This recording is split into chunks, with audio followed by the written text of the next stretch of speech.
Welcome to our channel. నేను మీ లక్ష్మణ్. ఆంధ్రప్రదేశ్ తాజా రాజకీయాలపై ప్రస్తుతం మొత్తం పడి మాట్లాడడానికి పొలిటికల్ అనలిస్ట్ చంద్రమోహన్ గారు ఉన్నారు. ఆయనతో కూడా మాట్లాడదాం. సో నమస్తే, ఎలా ఉన్నారు? ఏంటి 2019లో అఖండ మెజారిటీ ఇచ్చారు వైఎస్ఆర్సీపీకి, 151 సీట్లు ఇచ్చారు. సరిగ్గా 5 ఏళ్ళు తిరిగేసరికి కేవలం 11 సీట్లకి పరిమితం చేశారు. ప్రజలు స్పష్టమైన మార్పు కోరుకున్నారా? అంటే వైఎస్ జగన్కి వైఎస్ రాజశేఖర రెడ్డి గారు, వారి తండ్రి గారు అయిన రాజశేఖర రెడ్డి గారికి ఈయనకి చాలా స్పష్టమైన తేడా అనేది ఉన్నది.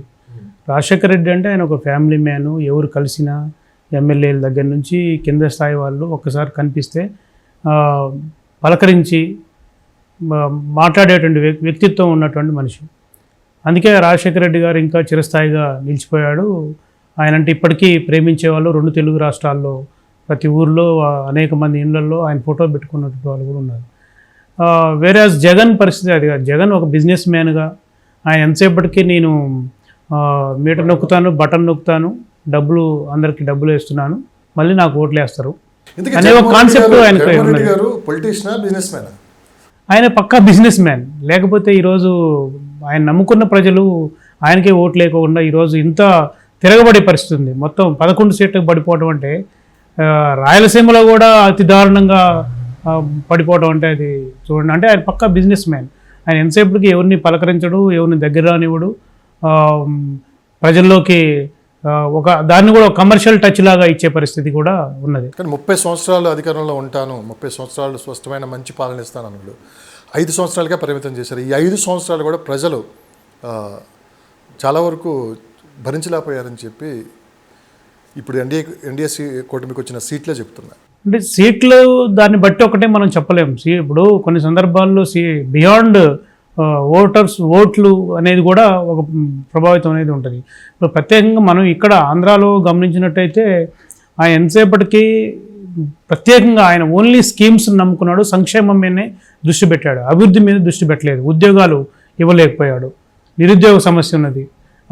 అదేవిధంగా ఇతర వ్యాపారాలు, ప్రత్యేకంగా వ్యాపారస్తులు దెబ్బతిన్నారు, వ్యవసాయం దెబ్బతిన్నది. అనేక రకాలుగా ఏదైతే చంద్రబాబు నాయుడు గెలిచినప్పుడు నేను వస్తే రాజధాని నిర్మిస్తానని చెప్పేసి అన్న విషయం కానీ, లేకపోతే అటు పోలవరం విషయం కానీ, ఇవన్నిటినీ మొత్తం బ్రేక్ చేసి అమరావతి మొత్తాన్ని కూడా పూర్తిగా దెబ్బతీసి 3 క్యాపిటల్స్ 3 రాజధానులు అని చెప్పేసి అంటే ప్రజల్ని ఒక రకంగా ఆయన ఎక్కడైతే నేను వస్తే వైజాగ్లోనే ప్రమాణ స్వీకారం అన్న చోట కూడా అక్కడ కూడా పూర్తి స్థాయిలో దెబ్బతీశారు.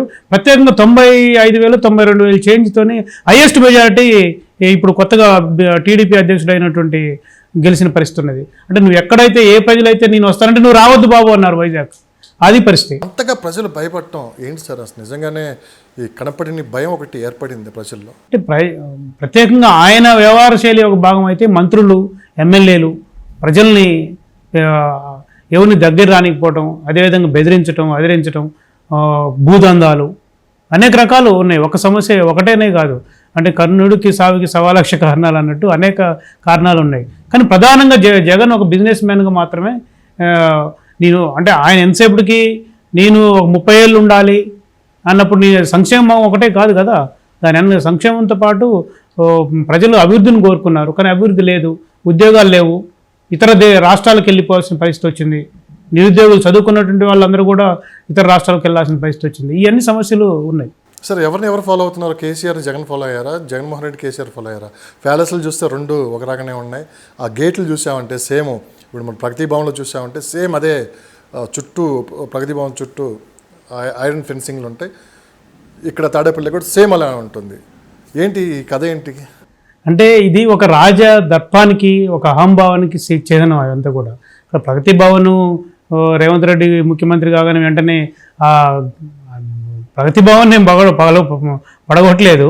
కేవలం బయట ఉన్నటువంటి ఫెన్సింగ్ ని అదొక చిహ్నాన్ని, ఇది ప్రజల్ని ఎవరిని దగ్గర రానికపోవడం. బయట ఉన్న గేట్లనే చూశారు. మెయిన్ ప్రజలకి అందుబాటు చుట్టూ మీకు ఎంత హైట్ లో ఉంటాయో తెలుసా గేట్లు?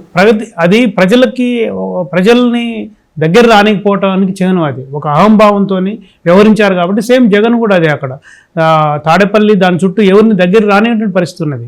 ప్రజల్ని కలవలేని పరిస్థితి, ప్రజలు ఆయన్ని ఎప్పుడు కలవలేని పరిస్థితి. దానివల్ల అది ఒక చిహ్నమే. ఒక రకంగా ఫెన్సింగ్ ఏర్పాటు చేసి ఎవరిని దగ్గర రానికోకుండా అది ఒక అహంభావానికి కూడా చిహ్నం. అది అంటే ఆ రోడ్లో చాలామంది పేదవాళ్ళు ఉండేవాళ్ళు, వాళ్ళని కూడా బయటికి పంపించేసి పెద్ద పెద్ద గేట్లు ఏర్పాటు చేశారు. ఆ రోడ్ మొత్తం కంప్లీట్గా బ్లాక్ చేశారు. తాడేపల్లి రోడ్ అంతా చాలామంది స్కూల్స్కి వెళ్ళేవాళ్ళు, కాలేజీలకు వెళ్ళేవాళ్ళు కూడా అదే రూట్లో వెళ్ళాల్సిన కూడా మొత్తం తిరిగి రావాల్సి వచ్చిన ఈ 5 సంవత్సరాలు చాలా ఇబ్బందులు పడ్డారని చెప్పి మనం విన్నాం.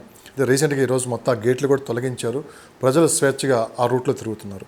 ఇంకొకటి పక్కనే ఉన్న నైబర్స్ ఉంటారు కదా చాలామంది, జగన్ గారి ఇంటి పక్కనే ఉండే నైబర్స్ కూడా ఈరోజు బయటకు వచ్చి ఎన్నోసార్లు మొరబెట్టుకున్నా కానీ మమ్మల్ని ఆలకించలేదు. మా ఇంటికి మేము వెళ్ళటానికి మా పర్మిషన్ తీసుకొని వెళ్ళాల్సి వచ్చిన పరిస్థితి 5 ఏళ్ళు అని చెప్పి అన్నారు. ఇది ఎంతవరకు కరెక్ట్ అని మీరు భావిస్తున్నారు? ఇది అంటే ఏదైతే జగన్ నేను పేదల పక్షపాతి, నేను పేదవాడు ఒకవైపున, పెత్తందారులు ఒకవైపున ఉన్నారు, నన్ను గెలిపించండి అని అన్నాడు.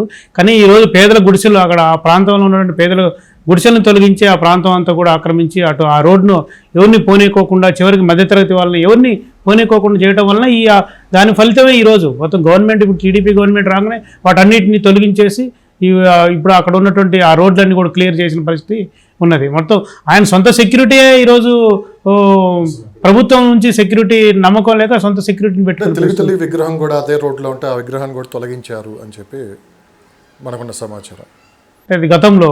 గతంలో అదే అంటే ఆయన నాకు అధికారం ఉంది కాబట్టి నన్ను ఎవరు ఆపడానికి లేదు.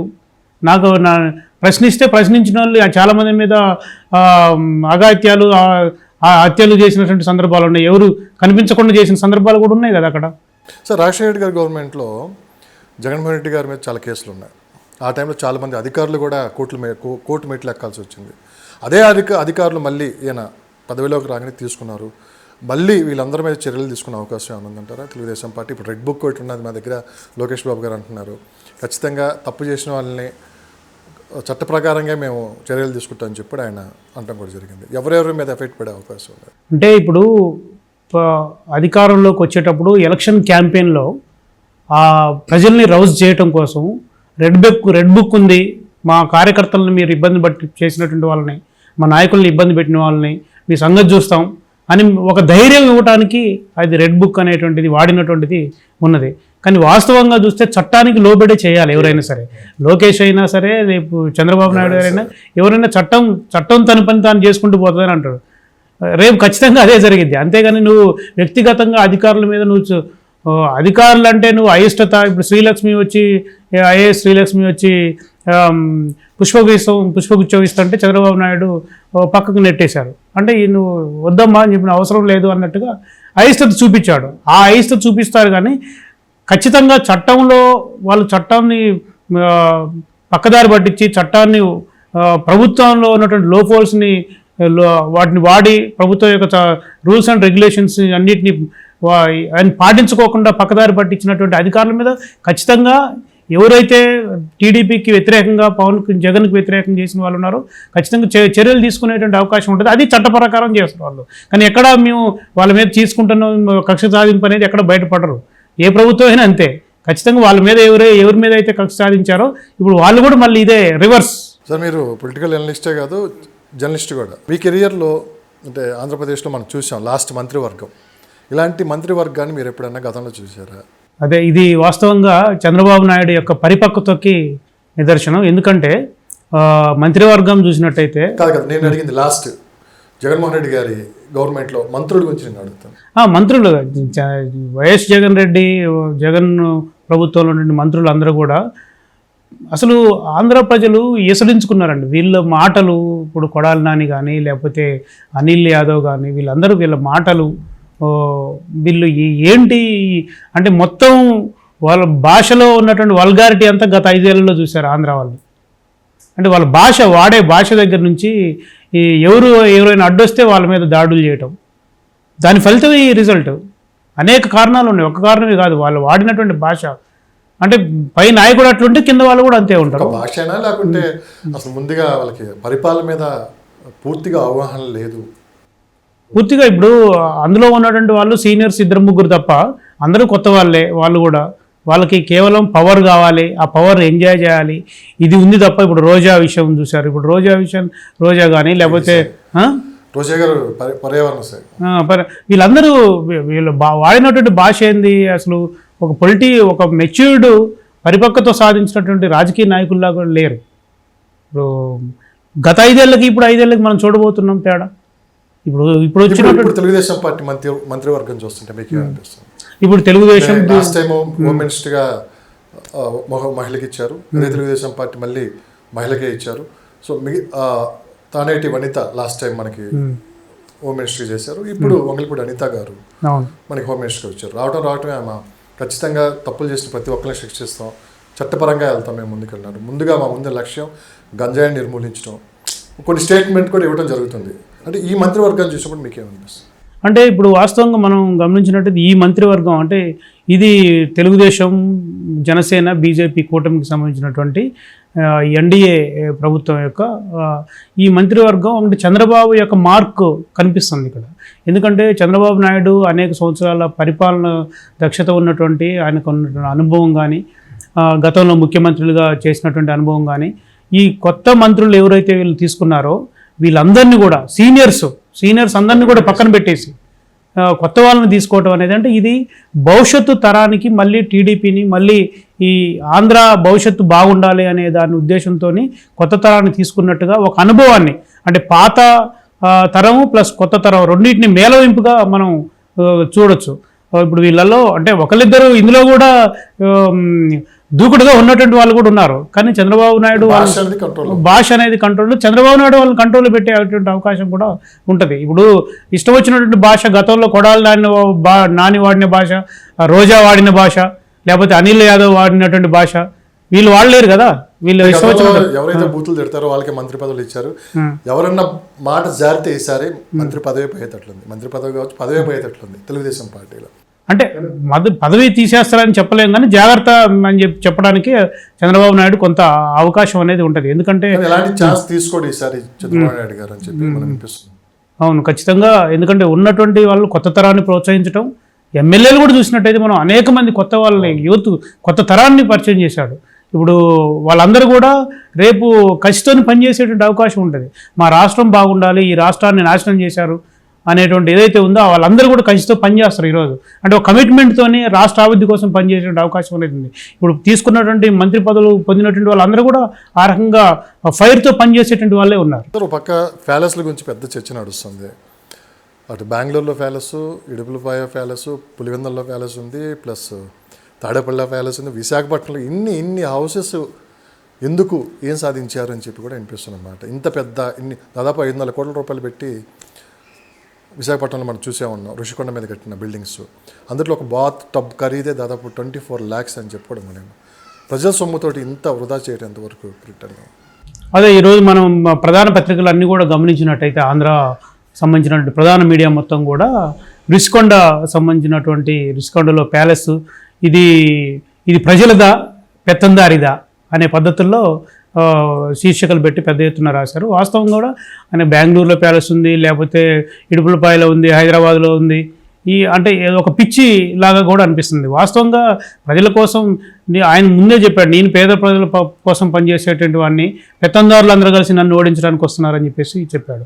కానీ ఈరోజు చూసినట్టయితే 500 కోట్ల రూపాయలతోని ఒక సముద్రం వ్యూ, ఆయన కూర్చుంటే సముద్రం వ్యూ కనిపించేటట్టుగా, మరోవైపున అందులో ఒకటి బాత్ టబ్బే దాదాపు ఆ బాత్రూమ్ మొత్తం కూడా ఒక పేదవాడి ఇల్లు 2 సెంట్లు ఉన్నటువంటి ఇల్లు కంటే కూడా అది అంతకంటే ఎక్కువ, అది ఒక 24 లక్షలతోని 24 కోట్లతోని అది కేవలం బాత్రూమ్ కట్టించినట్టుగా కూడా ఇవన్నీ అంటే ఒక రాజసం ఉట్టిపడే పద్ధతుల్లో వాళ్ళు అంటే ఒక దర్పం రాజసం, మళ్ళీ నేనే 30 ఏళ్ళు ఉంటాను అనేటువంటి పద్ధతుల్లో అది. రెండోది నీ సొంత డబ్బుతోనే నువ్వు కట్టుకుంటే ఎవరు అభ్యంతరం లేదు, ప్రజల డబ్బుతోని, ప్రజలు యొక్క డబ్బుతోనే. ఇంకోవైపున ప్రజలకి తినడానికి తిండి ఉండదు, పేదవాడే ఉండటానికి ఇల్లు ఉండదు, కానీ ఆయనకు మాత్రం ఎందుకు ఈ దర్పం అని అంటే కేవలం ఆ రాజసం ఉంది కాబట్టి, అధికారం ఉంది కాబట్టి ఆ రాజదర్పం కోసం దీన్ని ఎవరు ప్రశ్నించకూడదు. ప్రశ్నిస్తే మనం చూసాం డాక్టర్ సుధాకర్ అని ఆయన ఎలా చంపేశారు.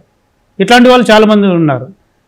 ఇట్లా ప్రశ్నించిన వాళ్ళ మీద దాడులు జరుగుతుంటాయి.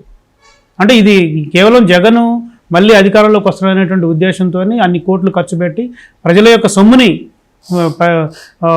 ఖర్చు పెట్టి ప్రజల సొమ్ముని పక్కదారి పట్టించినట్టుగా కూడా ఇది అనిపిస్తుంది. దీన్ని రోజా గారు దానికి పెద్ద ఎత్తున ఆమె ఈ గతంలో మీ ముఖ్యమంత్రి ఇక్కడ రాజధాని అయితే ఎక్కడ ఉండాలి, ఇదైతే బాగుంటుందని మేము సూచించామని ఆమె చెప్పటం, ఇవన్నీ అంటే ఈ కోట్ల రూపాయలు ఖర్చు పెట్టి ఏం చేస్తారు?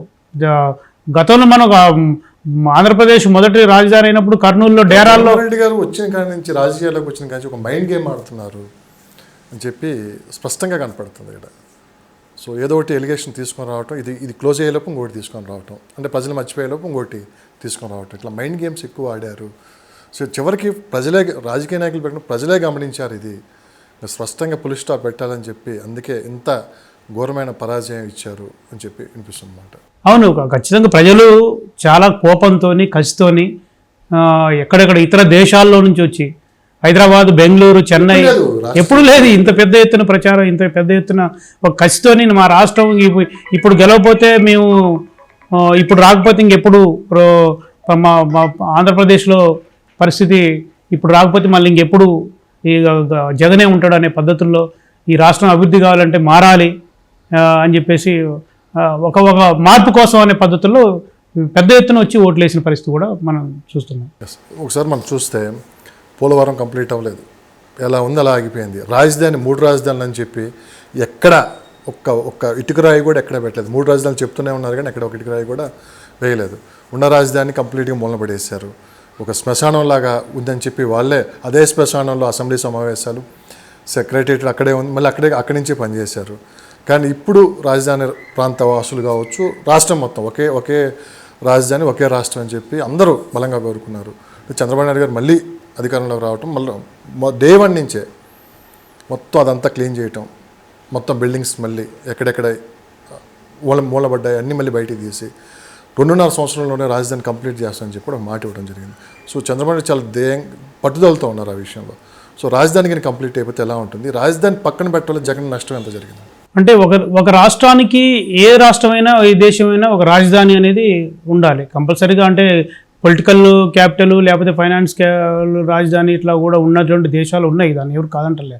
కానీ అమరావతి దాన్ని ఒక కాన్షియస్గా ఇక్కడ టీడీపీ తెలుగుదేశం పార్టీ బలంగా ఉన్నది. దీన్ని బ్రేక్ చేయాలంటే ఖచ్చితంగా వీళ్ళని ఆర్థికంగా దెబ్బతీస్తేనే ఈ మనం ఈ ప్రభావం ఉంటే కృష్ణా, గుంటూరు లేకపోతే కొంత ప్రాంతం గోదావరి జిల్లాకు సంబంధించి కావచ్చు, లేకపోతే ప్రకాశం జిల్లా కొంత పార్ట్ ఉండొచ్చు అనే ఉద్దేశంతో ఆర్థికంగా దెబ్బతీయాలనే కుట్ర కోణంతోనే క్యాపిటల్ 3 రాజధానులు అని చెప్పేసి చెప్పాడు. సరే కోర్టుకు వెళ్ళాడు, కోర్టు చుట్టూ అనేక తగాదాలు, అనేక కేసులు ఇవన్నీ ఉన్నాయి. కానీ ఈరోజు పరిస్థితి ఏంటంటే ఒక క్యాపిటల్ అనేది లేకపోతే ఆ క్యాపిటల్ ఆధారంగా దానికి యాంటిసిలరీగా దానికి అనుబంధంగా అనేక పరిశ్రమలు, అనేక వృత్తులు చేసుకునే వాళ్ళు అనేక మంది అక్కడికి వచ్చి బతికి, ఇప్పుడు హైదరాబాద్ చూస్తాం, జనాభా చూసినట్టయితే కోట్ల మంది ఇక్కడికి వచ్చి బతికే పరిస్థితి ఉంది. ఇతర రాష్ట్రాల నుంచి కూడా వచ్చి ఇక్కడ బతికి ఇక్కడ సెటిల్ అయినటువంటి వాళ్ళు హైదరాబాద్లో ఉన్నారు.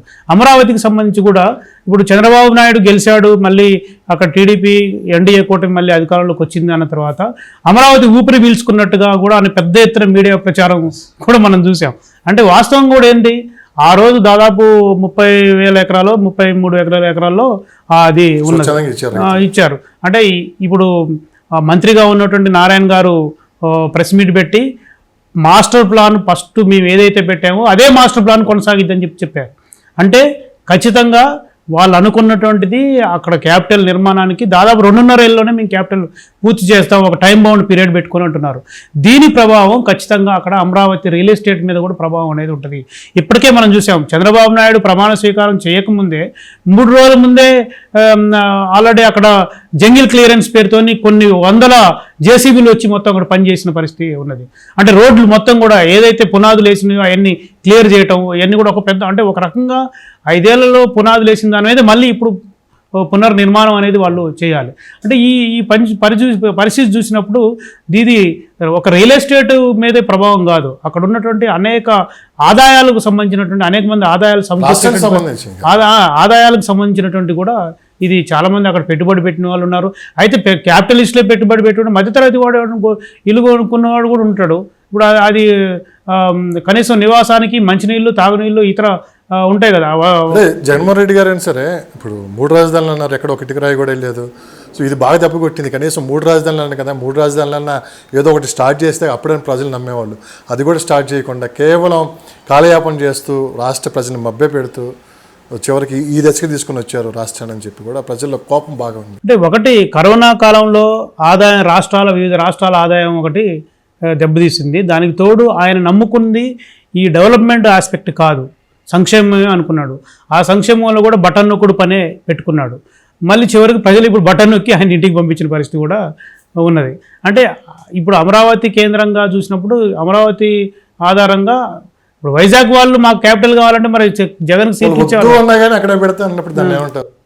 అదే అంటే ఈ డెవలప్మెంట్ ఏదైతే ఉందో అది ఒక స్టీల్ సిటీ, అక్కడ అనేక పరిశ్రమలు ఉన్నాయి కాబట్టి ఎక్కడైతే అభివృద్ధి ఉందో అక్కడ పెట్టాలి, లేకపోతే ఎక్కడ దోచుకునే అవకాశం ఉందో అక్కడ దోచుకోవాలనే కాన్సెప్ట్ కూడా ఉండొచ్చు. అందుకని అయినా ప్రజలు అక్కడ తిరస్కరించారు. ఈరోజు ఇక్కడ అమరావతి కేంద్రంగా ఏదైతే ప్రారంభించారో అది ఖచ్చితంగా ఈసారి వీళ్ళు టీడీపీ మీద ఆధారపడినటువంటి కేంద్ర ప్రభుత్వం ఎన్డీఏ గవర్నమెంట్ ఉన్నది. రెండోది ఒక స్టేబుల్గా ఉండటానికి ఇక్కడ 3 పార్టీల కూటమి అత్యధికంగా మెజారిటీ ఎప్పుడు చరిత్రలో ఎప్పుడు లేదు, అత్యధిక మెజారిటీ ఉన్నది కాబట్టి ఖచ్చితంగా అమరావతి పూర్తి చేయడం, పోలవరం పూర్తి చేయడం నా ప్రధానమైన టాస్క్ అని చెప్పేసి చంద్రబాబు చెప్తున్న పరిస్థితి కూడా ఉన్నది. దాని ఫలితంగా రాష్ట్రంకి పరిశ్రమలు రావటం, అదేవిధంగా కొంత ఫైనాన్స్ అంటే పెట్టుబడి పెట్టేటువంటి వాళ్ళు కూడా అక్కడ నిర్భయంగా పెట్టుబడులు పెట్టేటువంటి అవకాశం కూడా ఉంటుంది. సార్ చివరిగా అంటే జగన్మోహన్ రెడ్డి గారు కళ్ళు మూసుకుంటే 5 ఏళ్ళు ఇట్లా గడిచిపోతాయి, మళ్ళీ 2029లో మనమే అధికారంలోకి వస్తామని చెప్పి ఆయన మాట్లాడుతున్నారు. కానీ ఇప్పుడు తెలుగుదేశం పార్టీ అధికారంలో ఉంది, అది ఎన్డీఏలో కీలక పాత్ర పోషిస్తుంది. అమరావతి పూర్తవుతుంది, పోలవరం పూర్తవుతుంది, రోడ్లన్నీ బాగవుతాయి, పరిశ్రమలు వస్తాయి, ఉద్యోగాలు కూడా ఖచ్చితంగా చూద్దాం ఈ 5 సంవత్సరాలు ఏం జరుగుతుందో. ఇంకా జగన్మోహన్ రెడ్డి గారి పాలన ఎలా ఉందో కూడా ప్రజలు గమనించారు. సో ఇవన్నీ కంప్లీట్ అయిపోయిన తర్వాత జగన్మోహన్ రెడ్డి 29లో మళ్ళీ ముఖ్యమంత్రి అవటం ఎంతవరకు ఆయన భావిస్తున్నారు, ఎంతవరకు ఆయన దాన్ని ఊహల్లో ఉంచుకుంటున్నారా, లేకపోతే నిజంగానే దాన్ని అంటే జగన్మోహన్ రెడ్డి గారు ఆయన వారి పార్టీ యొక్క కార్యకర్తలని ఉత్సాహపరచడం కోసం, ధైర్యం కోల్పోయినటువంటి వాళ్ళని ధైర్యం చెప్పడం కోసం, మీరు అధైర్యపడకండి మళ్ళీ మనం వస్తాం అనేది ఏ పొలిటికల్ పార్టీ అని ఎవరైనా చెప్పేది అదే.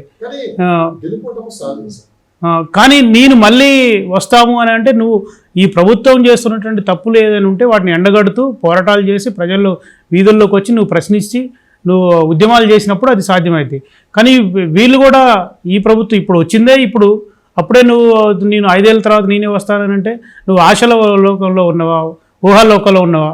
నువ్వు కన్స్ట్రక్టివ్గా నువ్వు ఒక ప్రతిపక్ష పాత్ర ఇప్పుడు నీకు గవర్నమెంట్ నీకు ఇవ్వాల్సినటువంటి సెక్యూరిటీ ఇస్తుందో లేదో అని అనుమానంతోనే నువ్వు 100 మందిని ప్రైవేట్ సెక్యూరిటీ తీసుకొచ్చి పెట్టుకున్నావు అక్కడ తాడేపల్లిలో నీ ఇంటి దగ్గర. అంటే ప్రభుత్వం మీద నీకు నమ్మకం లేదు. రేపు నువ్వు ఏం చేయాలనుకున్నావు? ప్రశ్నించినంత మాత్రాన ఇమ్మీడియట్గా అది సాధ్యమైద్దా? ప్రశ్నించాలి, పోరాటం చేయాలి, ప్రజలు నిన్ను నమ్మాలి. ఇగో ఎక్కువ ఉంటుంది జగన్మోహన్ రెడ్డి గారికి. ఇప్పుడు ప్రభుత్వానికి కామన్గా ప్రతిపక్ష నాయకుడు సెక్యూరిటీ ఇవ్వాలి, లేదంటే వాళ్ళకి తగ్గితే వీళ్ళు ఒక ప్రభుత్వాన్ని అడుగుతారు సెక్యూరిటీ కావాలని చెప్పి, దాన్ని బట్టి ఏదో నడుస్తూ ఉంది ప్రాసెస్. ఇంకా ప్రభుత్వాన్ని అడగటానికి ఇగో ఫీల్ అయ్యి సొంత సెక్యూరిటీని పెట్టుకొని 30-40 మందిని ఈరోజు ఎవరికైనా ఉంటుంది కానీ మా ప్రభుత్వం అసెంబ్లీకి వస్తారా మరి ఎంత ఇగో అది ఇప్పుడు నువ్వు 5 ఏళ్ళ తర్వాత మళ్ళీ మీనే ముఖ్యమంత్రి కావాలంటే నువ్వు ముందు అసెంబ్లీకి రావాలి, నువ్వు ప్రశ్నించాలి, పోరాడాలి. ఏ ప్రభుత్వం అయినా సరే మంచి చేయకపోతే ప్రజలు ఖచ్చితంగా ఆ ప్రభుత్వాలను దించేటువంటి అవకాశం అనేది ఉంటుంది, ఖచ్చితంగా ఉంటుంది. ప్రజలు ఎప్పుడైనా ఉద్యమాలు చేసేటువంటి వాళ్ళ పక్కన ప్రజల గొంతుగా మాట్లాడే వాళ్ళ పక్కన ఉంటారు ప్రజలు. నువ్వు అసెంబ్లీకి వస్తావా రాదా అనేది కూడా ఇప్పుడు సమస్య. అసెంబ్లీకి వస్తే నువ్వు ప్రశ్నిస్తే, నువ్వు ఉద్యమిస్తే నీ వైపున ప్రజలు ఉంటారు. అప్పుడు 5 ఏళ్ల తర్వాత అది చూడాల్సిన పరిస్థితి. ఇప్పుడున్న గత మంత్రులు కొడాలి నాని, వంశీ, చాలామంది గుడివాడ అమర్నాథ్ వీళ్ళందరినీ ప్రజల్లో ఎట్లా వెళ్ళిపోయిందంటే ఒక మెసేజ్, కేవలం వీళ్ళ తిట్లు మాత్రమే తిడుతూ ఉంటారు కానీ వీళ్ళకి పరిపాలన తెలీదు, రాజకీయాలు తెలీదు, బెదిరింపులకే వీళ్ళు ఉంటారు. ఇలాంటి టీంని పెట్టుకొని రేపు జగన్మోహన్ రెడ్డి మళ్ళీ ఎలక్షన్లోకి ఎలా వెళ్తాడని చెప్పి కూడా వినిపిస్తున్నమాట. అంటే ఎలా నమ్ముతారు వైఎస్ఆర్సీపీని ప్రజలు? ఈ 5 సంవత్సరాలు ఒక భయం గుప్పెట్లో బతికారు. మళ్ళీ జగన్ అంటే ఒక అలజడిలాగా మళ్ళీ రాష్ట్రంలో ఉంటుంది. సో మరి ప్రత్యేకంగా ఏంటి రేపు ఈ కార్యకర్తల దానికంటే దీనికి భిన్నంగా చంద్రబాబు నాయుడు ఇప్పుడు చాలా తెలివైన రాజకీయాలు చేయాలి. అక్కడ జగన్మోహన్ రెడ్డి లాగానో లేకపోతే వైఎస్ఆర్ పార్టీ లాగానో మళ్ళీ ఊర్లలో గ్రామాల్లో దౌర్జన్యాలు చేసి వీళ్ళు కూడా ఆ పద్ధతులు చేసి వాళ్ళకి అవకాశం ఇచ్చిన వాళ్ళు అవుతారు. ఇప్పుడు వీళ్ళు చాలా టాక్టికల్గా ప్రజలు అత్యధిక మంది నిన్ను నమ్మారు కాబట్టి నువ్వు గొడవలు, ఒక శాంతియుతమైనటువంటి వాతావరణం ఆంధ్రాలో ఉండాలి. అప్పుడు వీళ్ళకంటే భిన్నమైన ప్రభుత్వం మాది అని నిరూపించుకుంటేనే అలాంటి వల్ల ఇంకా పక్కన పెట్టేటువంటి అవకాశం ఉంటుంది. ఎందుకంటే 5 ఏళ్ళకే వీళ్ళు చేసినటువంటి మర్చిపోరు. వైఎస్ఆర్ పార్టీ చేసినటువంటి వెంటనే 5 ఏళ్ళ తర్వాత మర్చిపోతారని మనం అనుకోవాల్సిన అవసరం లేదు. కాబట్టి వీళ్ళకంటే వాళ్ళకంటే గుర్తుపెట్టుకుంటారా? ఖచ్చితంగా ఇప్పుడు వచ్చినటువంటి సోషల్ మీడియా ఇవన్నీ వచ్చిన తర్వాత అంత ఈజీగా మర్చిపోరు. ఇప్పుడు తెలంగాణ ఉద్యమంలో అన్ని సంవత్సరాలు పనిచేసి తెలంగాణ తెచ్చినటువంటి కేసీఆర్ని ఓడించారు ఇక్కడ. మరి ఖచ్చితంగా గుర్తుపెట్టుకుంటారు ప్రజలు ఎప్పుడు తెలియగల వాళ్ళు. ప్రజలు వారు అనుకుంటే ఏ ప్రభుత్వానైనా కుప్పగూల్చేటువంటి అవకాశం ఉంటుంది. వాళ్ళకి వైఎస్ జగన్ అందించినటువంటి పరిపాలనకు భిన్నంగా ఈరోజు చంద్రబాబు నాయుడు అందించాలి. ఆ రకంగా ఆయనకు అనుభవం ఉంది కాబట్టి అందిస్తారని మనం ఆశిద్దాం. నెక్స్ట్ ఏంటి వైఎస్ఆర్సీపీ పరిస్థితి చూడాలి. ఇప్పుడు స్థానిక ఇప్పుడు అక్కడ ఉన్నటువంటిది ఆంధ్రాలో ప్రధానమైనటువంటి ప్రతిపక్ష పార్టీ వైఎస్ఆర్, రెండోది వైసీపీ పార్టీ, రెండోది కాంగ్రెస్ పరిస్థితి ఏంది. కాంగ్రెస్ కూడా ఇప్పుడు ఒక అవకాశం ఉంది కదా, వాళ్ళు కూడా ప్రతిపక్షంలో ఉన్నారు కదా. కాబట్టి వీళ్ళ అంటే ఇప్పుడు 5 పార్టీలు ప్రధానంగా ఉన్నాయి. బీజేపీ అంటే పెద్ద అక్కడ కన్సిడరేషన్లో తీసుకోవాల్సినటువంటి అవసరం లేదు. ప్రధానంగా టీడీపీ, జనసేన, వైఎస్ఆర్సీపీ, కాంగ్రెస్. ఈ రాబోయేటువంటి పంచాయతీ ఎన్నికలు కానీ లేకపోతే స్థానిక సంస్థల ఎన్నికల్లో ఎలా ఉంటుంది, ప్రజలు అలా రిసీవ్ చేసుకుంటారు అనే పాలనను బట్టి ప్రజలు ఉంటారు. అది భవిష్యత్తులో చూడాల్సింది. Thank you sir. Thank you very much.